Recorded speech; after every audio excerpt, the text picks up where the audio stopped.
자, 안녕하세요, 여러분. 우리 저번 시간부터 보호의 원자 모형에 대해서 배우고 있는데요. 오늘은 그 저번 시간에 했던 내용, 보호의 원자 모형에 대해서 복습을 좀 하고, 이어서 우리가 진도를 좀 나가겠습니다. 우리가 저번 시간에 어떤 내용들을 했었냐면요. 원자의 모형에 대해서 원자는 이렇게 생겼을 거야 라고 하는 그 원자의 모형에 대해서 우리가 어떻게 변해왔는지, 그리고 보호의 모형에 대해서 좀 더 자세히 알아봤습니다. 일단 우리가 제일 먼저 얘기했던 거는 처음에 돌턴이라는 아저씨가 원자는 단단한 공의 형태일 거야, 더 이상 쪼개지지 않아 라고 생각을 했었고, 한 100년 정도 지나서 톰슨 아저씨가 음극선 실험을 통해서 전자를 발견하고, 따라서 원자 안에는 전자가 존재해야 돼. 그리고 전자는 튀어나올 수 있어야 되니까 원자는 말랑말랑해야 되고, 그리고 원자는 전체적으로 플러스전을 띄고 있을 거야. 그 다음에 한 10년 정도 지나서 러더퍼드가 알파 입자 산란 실험을 통해 원자핵을 발견을 하고요. 그래서 원자핵이 중심에 있고 전자가 원자핵 주변을 이렇게 태양 주변을 도는 행성처럼 이렇게 돌고 있어 라고 해서 행성 모형을 주장하게 됩니다. 그리고 나서 이제 톰슨의 제자이자 이제 러더퍼드의 제자가 된 이 보어가 이 러더퍼드의 모형의 한계점을 파악을 하고요. 그래서 그 한계점을 보완하기 위한 작업에 착수를 합니다. 즉 러더퍼드 모형의 한계점은 뭐냐면요. 원자핵 주변에 전자가 이렇게 돌고 있어요. 마이너스 전하를 띠는 전자가 이렇게 돌고 있는데, 전하를 띠는 녀석이 가속도 운동을 하게 되면 전자기파를 방출하게 되어 있습니다. 이 전자기파를 방출하면 이 전자 입장에서는 에너지를 잃는 거예요. 에너지를 잃는다는 얘기는 점점 원자핵에 가까워져야 된다는 얘기입니다. 그러다가 어느 순간에는 원자핵에 부딪혀서 전자가 소멸돼야 하지만 그런 일은 일어나지 않더라는 거예요. 그래서 이 보어가 이 모형을 어떻게 수정하지 라고 고민을 하던 찰나에 발머라는 수학 교사가 발표한 이 수소 선 스펙트럼의 어떤 그 관계식을 접하게 됩니다. 그래서 이 수소 원자의 이 선 스펙트럼을 보고 보어는 어떤 생각을 하게 되냐면요. 이 러더퍼드가 얘기한 것처럼 전자가 원자핵 주변에 어디에서나 존재할 수 있는 게 아니고, 이 전자가 존재할 수 있는 위치는 정해져 있다. 그 말을 우리가 다시 한번 바꿔서 얘기를 하면요. 전자가 원자핵 주변에 가질 수 있는 어떤 위치 에너지, 그 에너지는 특정 몇 개의 에너지만 가질 수 있다. 그리고 그 에너지하고 에너지 사이의 값을 갖는 에너지는 그 전자는 가질 수 없다. 즉 전자가 가질 수 있는 에너지가 연속적이지 않다, 불연속적이다. 특정 몇 개의 에너지 값만 가질 수 있고, 우리가 다시 얘기를 하면, 즉 전자는 특정 원자 주변의 특정 궤도에서만 원운동할 수 있다. 그리고 그 궤도에서 원운동할 때는 전자는 에너지를 잃거나 얻지 않고 안정한 상태로 존재를 하고, 이 전자가 이동하려고 할 때는 궤도에서 궤도로만 이동한다. 즉 특정 에너지 값에서 특정 에너지 값으로만 이동할 수 있다라고 얘기를 하게 됩니다. 그래서 우리가 이거를 보호의 궤도 모형이다 라고 얘기를 하고요. 어떤 이 보호의 원자 모형이 나올 때까지의 원자 모형의 변천사는 이런 과정을 거치게 됩니다. 물론 보호의 이후로 우리가 지금 사용하고 있는 현대의 원자 모형이라고 하는 건요, 뒤에서 다시 배울 거고요. 오늘은 이 보호의 원자 모형에 대해서 다시 한번 자세히 다뤄보겠습니다. 이 보호의 원자 모형의 중요한 이유는 보호의 원자 모형 이후로 우리가 전자가 갖고 있는 에너지가 연속적이지 않다, 불연속적이다. 따라서 스펙트럼을 얻으면 선 스펙트럼이 얻어진다라는 것을 설명할 수가 있습니다. 그래서 우리가 저번 시간에 했던 내용을 잠시 돌아보는데요. 일단 우리가 이 보호의 원자 모형을 하나의 이제 그림으로 나타내주는 그림을 지금 준비를 했고요. 지금 여기에 보면 보호의 원자 모형의 핵심은 뭐예요? 원자핵 주변에 전자가 존재할 수 있는 특정 궤도가 존재한다 라고 하고요. 그 궤도는 가장 안쪽 껍질에서부터 숫자를 매깁니다.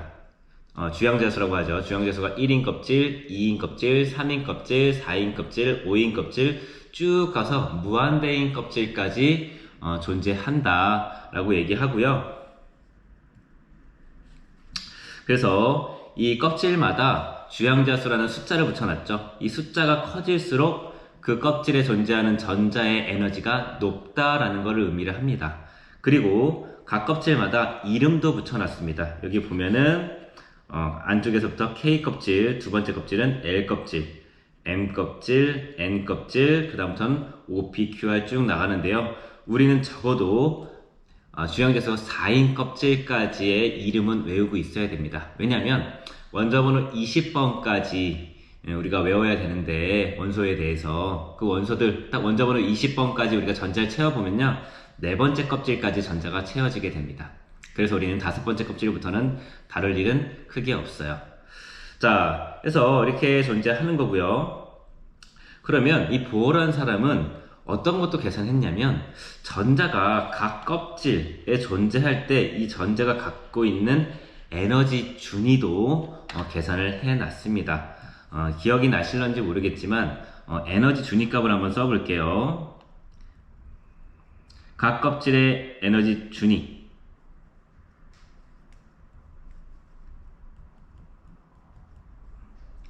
자, 우리가 이 N은죠, 에너지의 기호죠. E는. 그리고 N은, 여기서 N은 주양자수입니다. 우리가 이 전에 N의 기호를 몰수를 써요 라고 했었는데, 이제 살짝 겹치는 것들이 나오죠. 이제 이 원자 모형에서의 이 N은 주양자수를 의미합니다.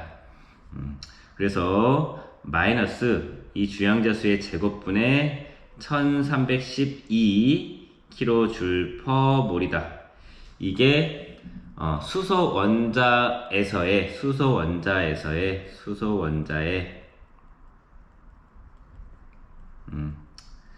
전자 껍질의 에너지 준위를 이렇게 계산을 해놨습니다. 그래서 이 보어라는 사람은 우리가 수소 원자의 선 스펙트럼을 얻어보면 이렇게 가시광선 영역에서 4개의 선이 얻어지거든요. 각 선이 이 전자가 어떤 껍질에서 어떤 껍질로 이동할 때 방출되는 빛의 파장이라는 것도 계산을 해서 발표를 하게 됩니다. 어쨌든 간에 그래서 우리가 한번 계산을 해볼게요. 주양자수가 1일 때, 주양자수 1인 껍질 여기 있죠, 그죠? 주양자수가 1인 껍질의 에너지 준위를 한번 계산을 해보면 어떻게 계산할까요? 여기다 한번 계산해볼게요. 이 1은, 즉 주양자수가 1인 껍질의 에너지 준위는 마이너스 1의 제곱분의 1312kJ/몰입니다. 이거 계산하면 마이너스 1312kJ/몰이 되겠죠. 그러면 주양자수가 2인 껍질의 에너지는 얼마일까요? 계산을 해보면요, 마이너스 약 328 정도가 나오고요. 주양자수가 이거 한번 좀 옮겨볼까요?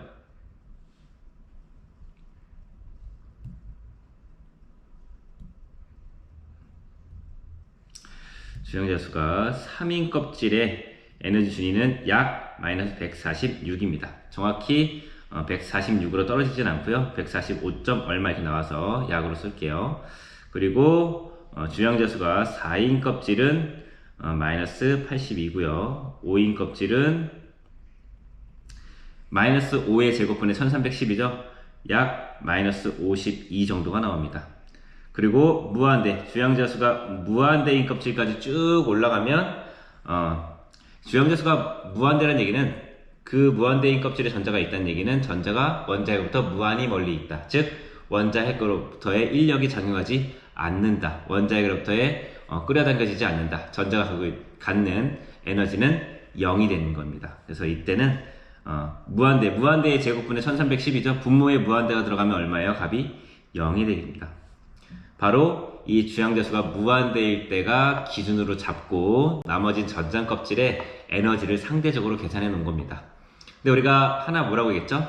전자는 원자핵으로부터 멀어질 때 우리가 이 인력을 끊고 데려와야 되니까 힘을 가해줘야 돼요. 잡고 끌어줘야 멀리 데려올 수 있죠. 즉 에너지를 가해야 원자핵으로부터 멀어질 수 있어요. 그 말은 원자핵으로부터 멀어질수록 에너지가 높은 상태라는 걸 의미합니다.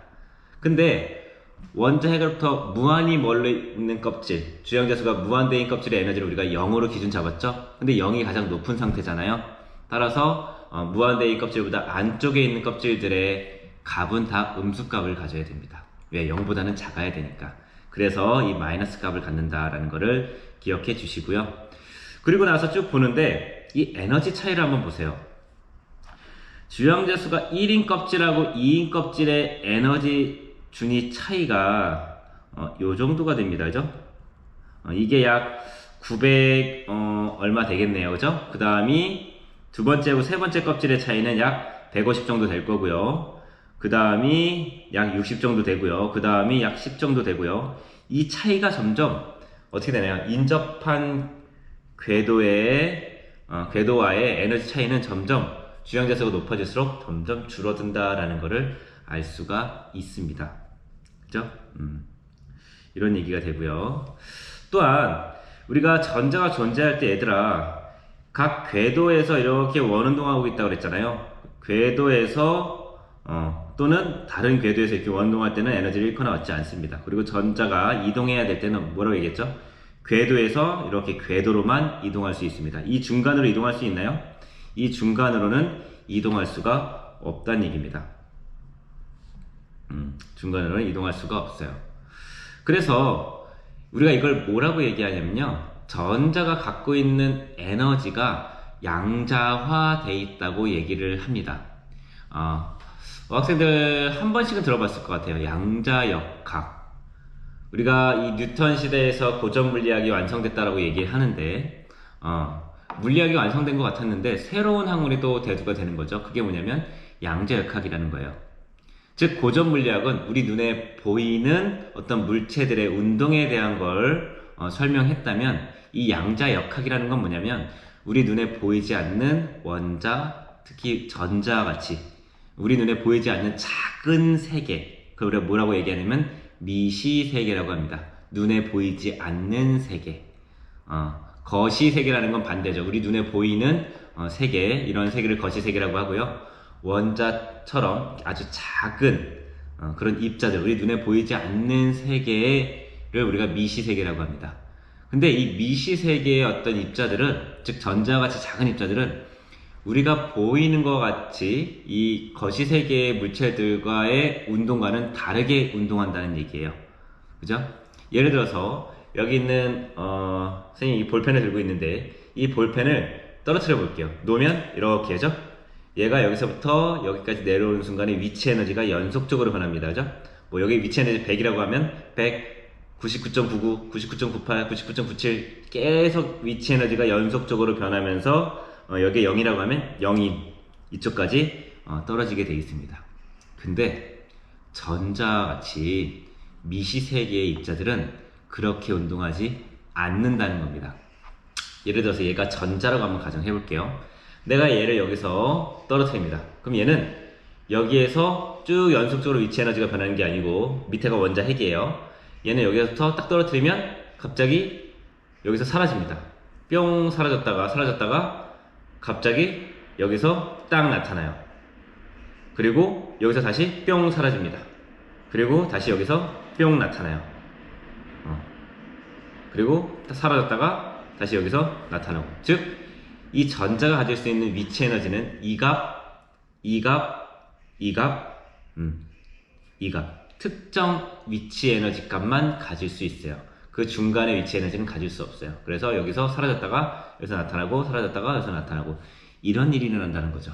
이걸 우리가 에너지가 불연속적이다 라고 얘기하는 거고, 이런 거에 에너지가 양자화되어 있다 라고 얘기를 하는 겁니다.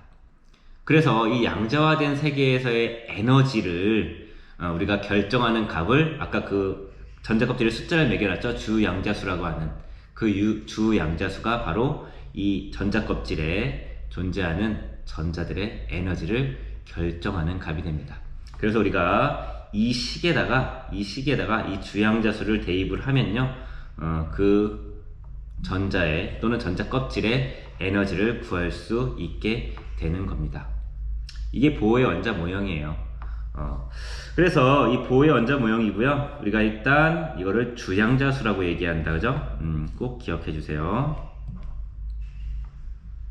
주양자수죠. 1에서부터 무한대까지 존재한다는 거. 그리고 전자껍질 K, L, M, N까지는 꼭 외워주셔야 됩니다. 그리고 우리가 저번 시간에 했던 것 중에 또 하나가 뭐였죠? 전자가 전자껍질에서 다른 전자껍질로 이동할 때는 그 전자껍질 차이의 에너지만큼을 얻거나 잃는다 라고 얘기를 했었습니다. 그죠? 그럼 우리가 다시 한번 복습 삼아서 한번 보겠습니다. 이게 가끔 잘 안 먹네요. 다시 그래서 이 보의 원자 모형이 있고요. 예를 들어서 만약에 에너지가 4인 N껍질에서 1인 K껍질로 전자가 이동한다고 해볼게요. 우리가 얘는 지금 에너지 곡선으로 나타내는 건데요.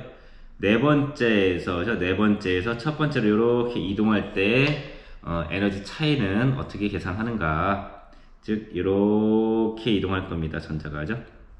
그러면 이때 에너지 차이는 나중에서 처음을 뺀다 그랬죠. 네 번째에서 첫 번째로 가니까 첫 번째 나중 그리고 처음 출발지 에너지는 4인 주양자수 4인 전자껍질 이렇게 되고요. 우리가 1312를 마이너스 앞으로 빼줄게요. 그럼 어떻게 될까요? 그러면 1의 제곱분의 1 빼기 4의 제곱분의 1이 될 겁니다. 이거 계산하면 마이너스 1312 곱하기 마이너스 16분의 15가 되겠네요. 그죠? 16분의 15. 그래서 값은 1312 곱하기 16분의 15 kJ/몰 에 해당하는 에너지만큼을 방출할 거고, 그 에너지에 해당하는 파장이 우리 선 스펙트럼의 한 지점에 이렇게 그 에너지에 해당하는 선이 싹 이렇게 찍힐 겁니다. 이것이 보의 원자 모형이 되겠지요. 그럼 다시 우리가 이제 돌아와서 그런 내용들을 다뤘으니까요. 한번 다시 보는데요. 37페이지로 오면 보의 원자 모형이라고 나와 있고요. 다시 한번 우리가 복습을 하는 겁니다. 전자가 원자핵 주위에 특정한 에너지를 가진 원형 궤도를 원운동하는 모델이 보의 원자 모형입니다. 그리고 핵에서 가까운 쪽에서부터 K, L, M, N까지는 우리가 기억을 해주자. 그죠? 그리고 주양자수 숫자도 붙여놨는데 주양자수는 1, 2, 3. 이 주양자수가 뭐죠? 각 전자껍질의 에너지를 결정하는 값입니다. 그래서 이 주양자수의 이 에너지 공식에 주양자수를 이렇게 대입하면 각 전자껍질의 에너지도 계산을 할 수가 있습니다. 그래서 밑에 각 전자껍질의 에너지를 계산해 놓은 거고요. 자, 다음 페이지 넘어가면 그래서 핵에서부터 멀어질수록 전자껍질의 에너지 준위는 점점 높아진다라고 얘기하고요. 가장 높은 상태가 얼마예요? 0이죠. 그렇죠? 그래서 그 안쪽은 다 마이너스 값을 갖습니다. 인접한 두 전자껍질의 에너지 간격은 점점 좁아집니다. 그래서 에너지가 정말 전자같이 작은 아이들은 이 에너지가 불연속적이라고 얘기했잖아요. 그죠?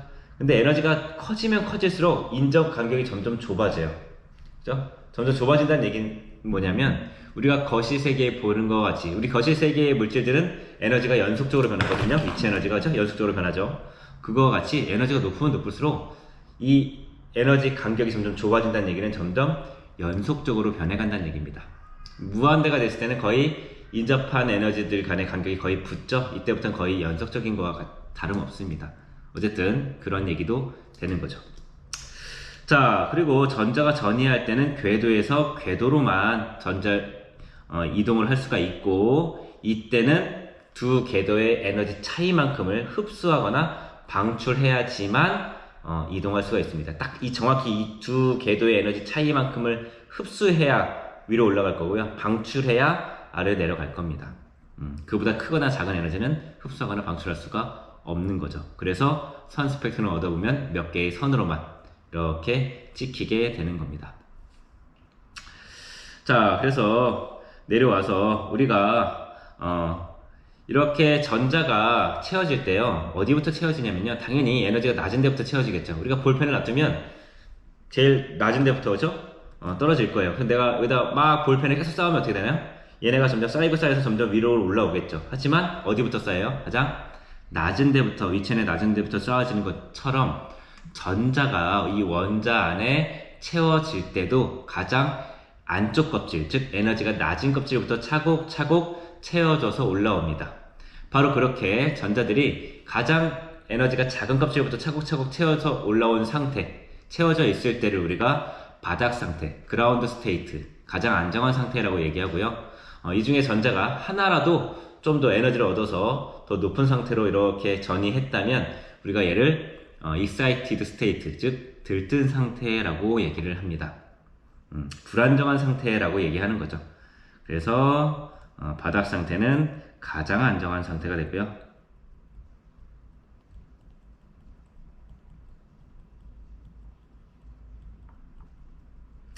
들뜬 상태는 불안정한 상태가 됩니다. 그럼 이 불안정한 상태에 있는 전자는 다시 아래쪽으로 내려오려고 할 겁니다. 그죠? 그러면서 빛을 방출하겠죠.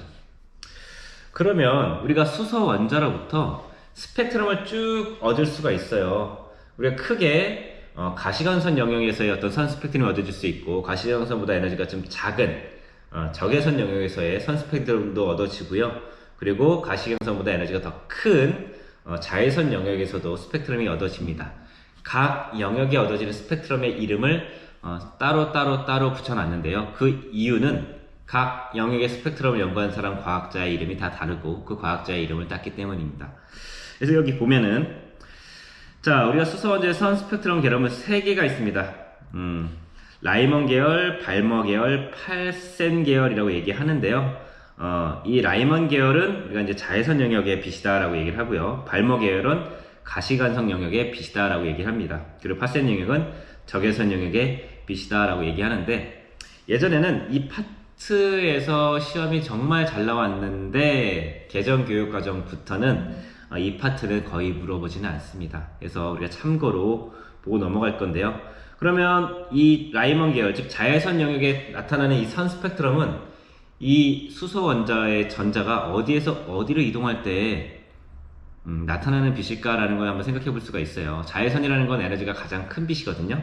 그럼 보면 라이먼 계열은 우리가 주양대수가 2보다 큰 상태, 즉 무한대에서 또는 무한대보다 작은, 어쨌든 주양대수가 큰 상태, 즉 들뜬 상태로부터 주양대수가 1인 K 껍질로 전자가 떨어질 때 방출되는 빛들이 다 자외선 영역에 해당하고 라이먼 계열이라고 얘기합니다.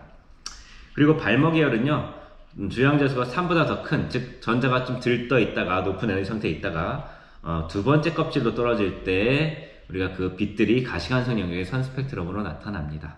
그걸 우리가 발머 계열이라고 얘기하고요. 발머 아저씨가 연구한 거겠죠. 그리고 이 적외선 영역의 빛들은 주양대수가 4 이상인, 즉 들뜬 상태에서부터 주양대수가 3인 M 껍질로 전자가 떨어질 때 그 차이만큼의 빛을 방출하는데 그 빛들이 다 적외선 영역의 선 스펙트럼으로 얻어지게 됩니다. 3페이지 좀 넘어가 보면요, 우리 아까 갔던 거의 비슷한 것들이 있는데요. 여기 넘어오면 지금 파장이 있고, 여기 파장이 나와, 이게 지금 선 스펙트럼을 보여준 거예요. 파장이 있고 짧고 길다라고 하는데, 참고로 파장이 짧다는 건 에너지가 크다는 얘기입니다. 에너지가 큰 빛일수록 파장이 짧아요. 그리고 파장이 길다는 건 에너지가 작아진다는 얘기입니다. 그래서 지금 보면 라이먼 계열이 파장이 짧은 쪽에 있죠. 에너지가 큰 빛들이에요. 발머 계열이 중간에 있죠. 그죠? 그리고 팔센 계열이 가장 오른쪽에 있죠. 그래서 라이먼 계열은 자외선에 해당하는 빛들이고요. 발머 계열은 일부는 자외선, 일부는 가시광선에 해당됩니다. 그래서 그냥 일단 가시광선이라고 적어 놓을게요. 가시광선.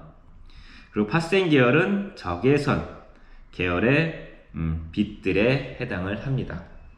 그러면 아무래도 자외선이 가장 에너지가 크니까, 그죠? 지금 보면 여기 각 전자 껍질에 에너지 준위가 나와 있는데, 즉 위로 올라갈수록 에너지가 높은 상태이고요.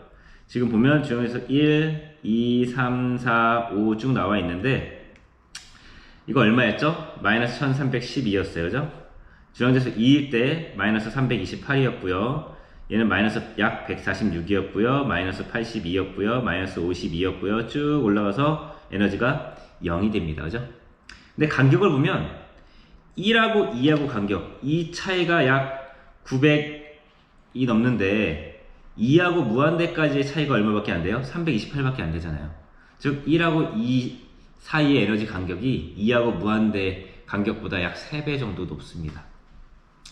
그래서 전자가 이렇게 바닥 상태에 있다가 들떴어요. 들뜬 상태에 있다가 다시 떨어질 때 주양자수가 1인 껍질로 떨어지는 빛들은 다 2하고 1 사이를 지나잖아요. 에너지 차이가 매우 큰 빛입니다.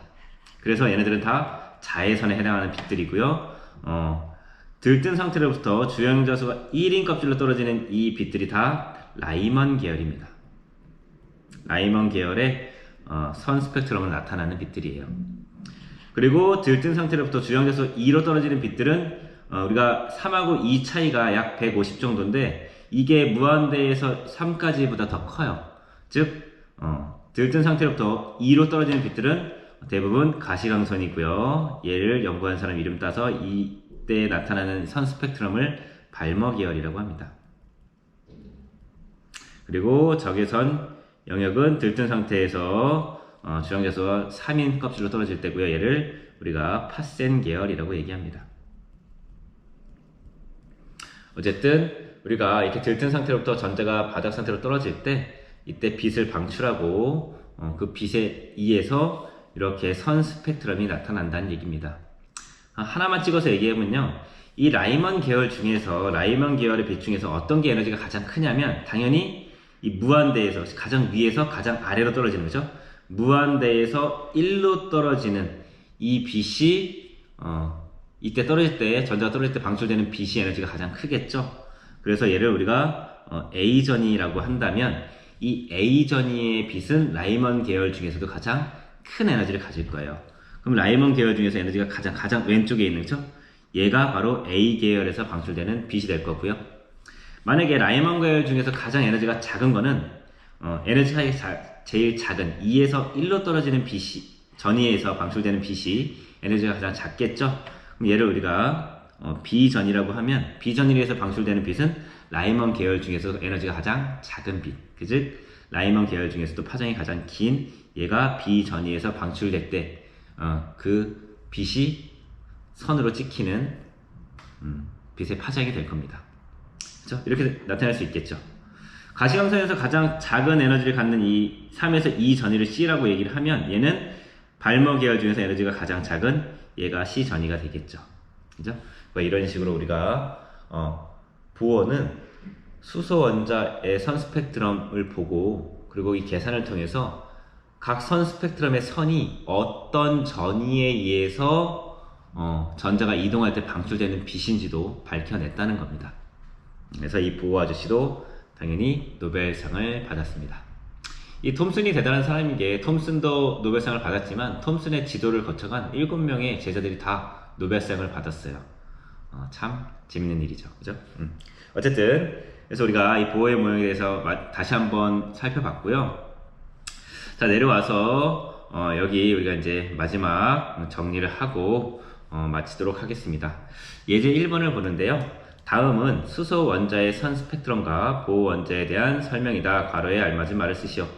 수소 광전관에서 나오는 빛을 프리즘에 통과시키면 불연속적인 선이 나타납니다. 그죠? 그래서 이거는 러더퍼드의 모형으로는 설명할 수가 없는 거죠. 따라서 보어가 러더퍼드의 모형을 보완하게 된 겁니다. 자, 전자가 많은 동안은 걔도 뭐예요? 전자 껍질이 되겠죠? 원자에게서부터 가까운 것부터 K 껍질, L 껍질, M 껍질, N 껍질 이 4개의 이름은 외우고 있자라고 얘기했습니다. 에너지가 가장 낮은 상태를 우리가 바닥 상태, 그라운드 스테이트라고 얘기하고요. 그리고 바닥 상태에 있던 전자들이 에너지를 얻어서 좀 불안정한 상태가 됐을 때를 우리가 들뜬 상태라고 얘기를 합니다. 자, 이렇게 보호의 모형에 대해서 설명을 했는데요. 저번 시간에 선생님이 막 길게 설명하다 보니까 좀 더 학생들이 좀 난해하지 않을까? 어려워하지 않을까라는 생각이 들어서 오늘 다시 한번 천천히 이 보호의 원자 모형에 대해서 복습을 해보았습니다. 그래서 이거 다시 한번 살펴봐 주시고요. 꼭 복습해 주시기 바랍니다. 오늘 수업은 여기까지 하겠습니다.